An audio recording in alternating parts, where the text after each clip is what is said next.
Hey folks, how we doing? Jay from Cold Nights here, and today we're going to talk about 5 rules that I've adopted myself to help control my video game collecting in 2025. Now, these aren't rules that you per se have to follow, but I think they might be helpful to people. And as much as some of them seem like they're common sense, a lot of times that can get away from us. And we do things that we wouldn't normally do that can really hurt our collecting life and our finances. So, we're going to take a look at these 5 tips. Normally, I have coffee. We do coffee and consoles. No coffee this morning. This morning we have Rockstar Punched. Getting energized for the day. A lot of streaming and stuff later on.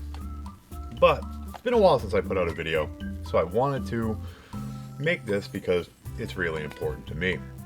So I have my list that I've written up with little bullet points to my right here. We're going to be looking over and we're going to be talking about it. So I want to get right into it.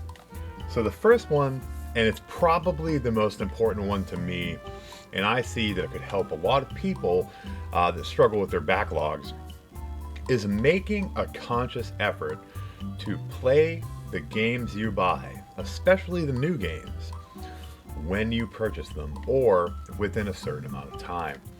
I know me, if I was to go look at my, say, PS4 game collection shelves, we probably have like 3 bookcases. That collection is way up there, probably 400 titles.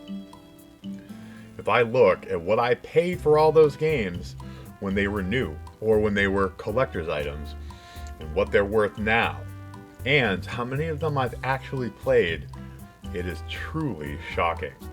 So I've been making a conscious effort recently, over the last couple of months, to change that.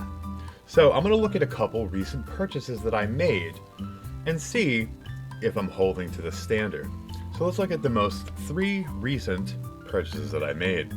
So probably about a month or 2 ago, I picked up Rune Factory Guardians of Azeroth. I love the Rune Factory games, and I was really excited about the kind of new look at combat they had and a lot of the character designs. So I did pick this up when it came out. I was currently, at the time, playing a few other games, so I wasn't going to get to it right away. But my key thing here, the factor, the metric that I'm using, is I just beat this game. I put in 55 hours. I completed all the objectives. I got all of my villages to level 10. And I married the character that I wanted to marry. Now, as you can see, this is a beautiful game, and it is a nice piece to a collector's edition. But the big thing is, how long has this been out? 2 months maybe? I beat it. I, within a respectable time frame, a realistic time frame, played it and beat it. Now, I'm not telling you to resell your games. I don't do that. I'm not going to trade this in or sell it. I love this game, and it has great memories for me. So it is going to go on a shelf. But I paid $60 for it, and I got my money's worth before the game has gone down in value. If I look, this game is still selling for that price. So, to me, that's a win. Then, another one that I just recently bought, I got it on a good sale. I want to say it was $25 at GameStop. Dragon Quest III 2D HD Remake. What did I do? I want to say it was 3 days ago I bought it. Yesterday, I grinded on this baby for 4 hours. I'm really enjoying it, and I plan to keep playing through it. So even though this didn't cost $60, I'm still sticking to that. I did get a great deal. It was sealed. I was tempted because of my collector mindset to keep that sealed. No, man. I wanted to try it out. $30? At worst, if I didn't like it, it's not as big a loss as a game that's 60 or 70. I'm loving it, and I'm glad that I bought it. And because it's so new to me, I can't say that I beat it yet, but I've put a significant amount of time into it already, and I'm looking forward to doing more. This last one I bought is a retro game, and I've covered it in a couple people's collabs. It's one that I love from my childhood, and this one is kind of a special situation because it is damaged. UN Squadron is one of my favorite shmups. what really introduced me to the genre, and I loved it and have great original memories from playing this on my SNES when I was younger. This one's damaged, so it's not going to be a great eyepiece in the collection. It's not going to have the high resale value. The label is wrecked. And here's the thing though. Within the week, I'm on PTO this week, this is going to be one of my morning streams. And I've already played it a couple times on my Retron because I love this game. And I was so embarrassed a couple of weeks ago when I did a collab for my good friend NGG where I covered this game as one of my top 3 SNES games. I didn't have it. So I went out and bought it. But I didn't buy it to just throw it on the shelf. I spent some time with it. I'm going to cover it. So when I look at these last 3 purchases that I made, and I'm going to be honest, they're not my only 3 purchases, but they're 3 good examples. And I'm not winning here every time. I'm trying to follow these rules that I'm making, but I'm not always 100% successful. That's not going to happen. But if I can make an even small change in my spending and collecting habits, then we're going to have a win here. So the other thing here is my number 2. All right, I kind of wanted to include it in number 1, but I think it kind of deserves its own spot here. So my number 2 was, this is specifically with retro games. Don't buy retro games that you can't play on your current console rotation. Because literally, if you buy, say, a game for the 3DO, and you don't own a 3DO, or you do and it's packed away, why did you buy it? You literally just bought it to have it. It can have no functional value if you don't own that console, or that console is not in your current rotation. So you're giving in to a pure collector's FOMO if you buy a game like that. Now, it may be different if you bought like a Legend of Zelda CDI game, one of those awful games they put out, like Wand of Gamelon, because maybe you're a Legend of Zelda collector, and you're not going to go out and drop hundreds of dollars to get a CDI to play that, but that has a special place in your collection. You're curating your collection. But even if you got a deal on it, if you go out and buy Gex on the 3DO for $5 or $10, that's literally $5 or $10 that you should still have. What are you going to do with Gex on the 3DO? It's available on other consoles that you probably do have, and even though it's a cool little curiosity, what are you doing with that? There's really no purpose to getting that. Like me, right, I am not an Xbox gamer at all. I have no Xbox consoles in my rotation. So if I saw a game that was really cool, like Bullet Witch, 99 Nights, something like that, that I wanted to pick up, I would ask myself, why are you picking this up? Are you going to play this? How are you going to play this? Are you going to go out and buy an Xbox or an Xbox 360 to play this game? This is literally going to go on a shelf and stay there. And again, if you're curating your collection for certain things, I understand that. But it's probably not a good idea to buy games that you can't play.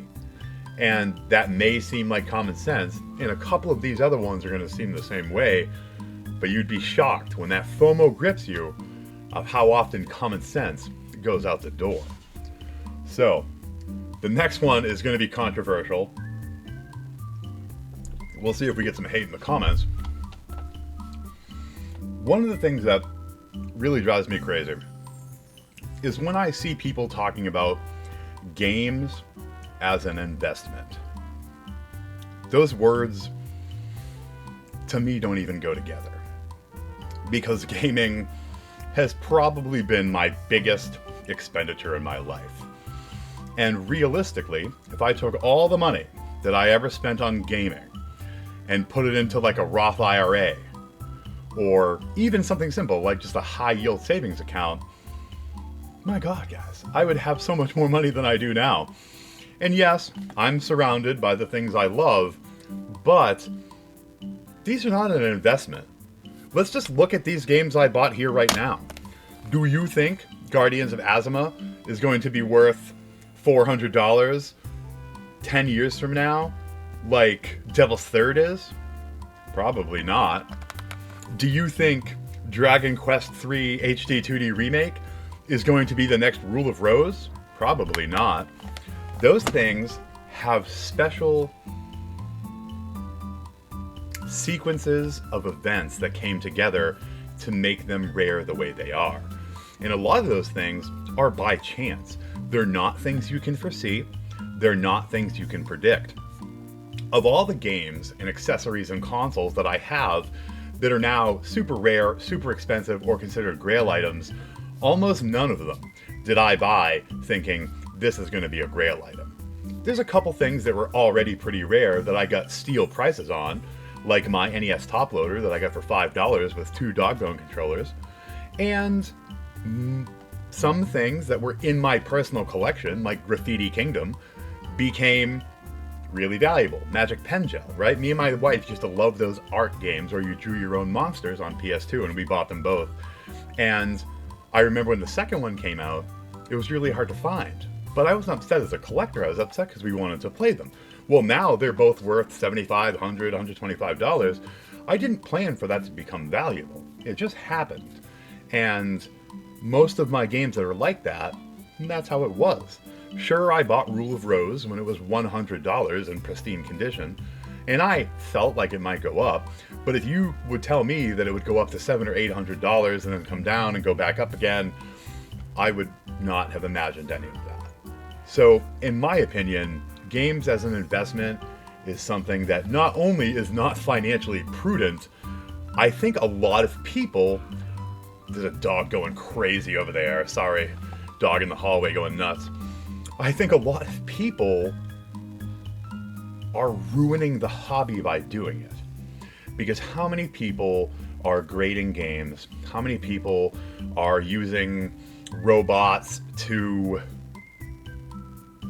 grab collector's editions and reprints and then resell them as scalpers? Because scalping is just another form of games as an investment. And we're seeing it really hard right now in the TCG collecting community, where releases like the Final Fantasy Magic the Gathering, for people who are fans of Magic the Gathering or Final Fantasy, they're having a hard time finding it or enjoying it because of the hoopla that scalpers and investment collectors are putting up about it. And it's making people who just love Magic or who love Final Fantasy not be able to enjoy the cards. That's good for nobody, and you can already see the prices coming down. And I see people speculating, like, they're going to be worth so much, blah, blah, blah. Well, the singles are dropping pretty quick for a lot of them, so I can't really tell you how that investment will go. But as someone who's collected and played Magic the Gathering for many years, I don't think you're going to make a lot of money off those. And the things you need to make money, because the other thing is with these, a lot of times you'll have uneducated people get into it. There's people buying booster boxes, spending hundreds of dollars, not even realizing that the serialized and neon chocobos are only available in collector's boosters. And I'm like, wow, like, it's kind of funny that this person's wasting all this money, but it's kind of not, because all of the things they're buying up, maybe I wanted some, or maybe a kid wanted some, and they can't have it because everyone's worried about getting cards and grading them or reselling packs and boxes. It really is bad. It's bad for you or me financially, but it's also bad for the hobby. And that's sad, because despite all of the issues and things I've pointed out with addiction and bad things happening in the hobby, this is still a beautiful hobby. Whether you're collecting games or toys or cards, it's a way for adults to hold a piece of their childhood, and it can help a lot of people through tough times that they might be having with their family, with work, adult problems, So it really sucks. But we should go on to number 4. And number 4, and this may sound like common sense, and some of you may make fun of me for doing it. Don't buy things to show off for people. Whether you're showing it to friends, whether it's something you're showing off at a convention or an event, or whether you're a content creator on Instagram or YouTube, don't buy things to show them off. I personally feel like that with every purchase, you need to have some kind of connection, or at least a desire, to get a certain experience out of it. But it needs to be with the game. It needs to mean something to you. And I know you might think, well, who does that? That's crazy. Way more people than you know. And I've been guilty of it myself. A lot of times I'll be in a game store or a thrift store and be like, hey, I should definitely pick this game up so I can make a video on it. Or, hey, I definitely want to make a post on Twitter showing this off. It might get thousands of views. I know that sounds stupid, and I know that sounds shallow, and you're probably like, you're a loser for doing that. More people do that than you think, and I have been guilty of it before. That was one of the first things I acted on, because I've come to realize that one of the sides of this I really don't like is the clout chasing. I have friends that I came up with that became really successful, and they kind of forgot a lot of the people around them. And I see a lot of people that I knew coming up that kind of do a similar thing, where they'll buy things to show off, or they have some grand plan for all their purchases. And that may work for maybe the most successful of people, but otherwise you're just hurting yourself, and you're not being honest with yourself. Is that something you really want? Is that something you really want to play, to experience? Because if it's not, you're just a sucker. And a lot of these rules, that's what it comes down to. FOMO. And the desire to be part of this machine makes us do things that make us look really dumb. And I've been guilty of it so many times. But let me tell you that no matter what you think you might make, even if you're monetized and you're making a decent amount of money, no matter what you think you're going to get off those clicks, off those views, off that ad revenue and watch time, it is not going to be worth paying for a continued addiction to buying video games in an unhealthy manner, both mentally and financially. I promise you. And the last one I wanted to talk about, and this is the one that I think I need to watch the closest myself, and that is to make sure, whether it's retro or new, that you are watching playthroughs and reviews of games that you're going to buy. And a lot of you might say, well, who doesn't do that? I promise you that 90% of people don't. And even as an informed consumer, even as someone who makes content, I sometimes don't. Because if FOMO grips you in the store, if FOMO grips you in like a shopping mania while you're on like Amazon or eBay, a lot of times you may not think to do that right then. And you've either already brought it up to the counter, or you've hit that buy button. You've hit that add to cart button. And that's happened to me so many times. And I get home, and maybe the game's not awful or unplayable, but I get home and I'm like, why did I want this? And I'm not one of those people that takes things back or trades things in. Most of the time when something's in the collection, it's in there permanently. And maybe that's a rule that I need to make as number 6, not to do that, but that's how I am. So if I go and buy a game on an uninformed purchase, then I'm really hurting myself financially, because I have this game that I don't like, or I'm not actually as interested in as I thought. And everyone, no matter how much money you make, right? I make good money, but we all have finite resources. I don't have infinite money to buy video games with. So that $50 that I spent on this game, that if I had researched, I would have seen that I didn't really have an interest in it, could be used for a game that I do have an interest in. It could be used for a game that I want to put towards completing one of my retro collection sets. So to me, that's a big thing. And I think it's one of those things that a lot of people won't admit to it, but it happens way more often than you think it does.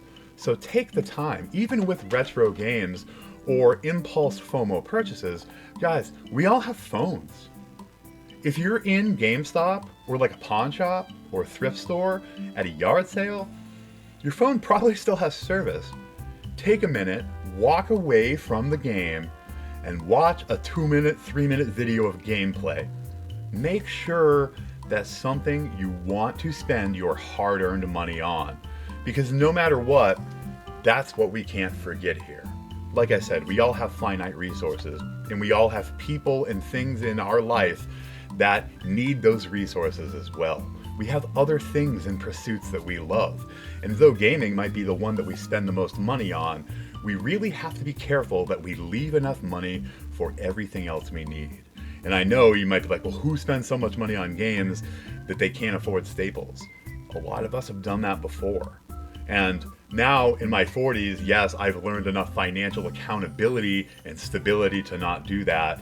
But I won't tell you that when I was younger, when like the new MLB The Show came out or the new Madden came out that I had to have, that I didn't spend that instead of save that to pay a bill, because that definitely happened. And I've grown up a lot, and I have a huge collection now. And I hope that as someone who really loves not just this community, but collecting and playing games from all generations, from all consoles, from all companies, I hope that some of these tips can maybe help you guys without being dramatic. I see a lot of people, and I've done it myself, make videos where they call people out for their behavior. And I realize that me putting on my Haunter mask and screaming at people isn't helping. Because anyone that took umbrage with my message that maybe could have used some of that message to help themselves got angry with the way I was presenting it. So going forward, I'm trying to be more positive and just use common sense and try to make videos and content that helps people make better decisions and helps people enjoy these hobbies more the way we all want to. So guys, I thank you for tuning in. I hope these were helpful. What tips do you have for buying used, retro, or new games? How do you control your FOMO, and how do you regulate and curate your collection? Let us know down in the comments. Thanks for watching, guys. I would love it if you'd subscribe. We do Coffees and Consoles. I have an awesome streaming series where we voice act with my good friend Miss Mandia as we stream. I stream retro games in the morning. I would really love to have you guys on board. But once again, thank you for watching. And as always, stay creepy.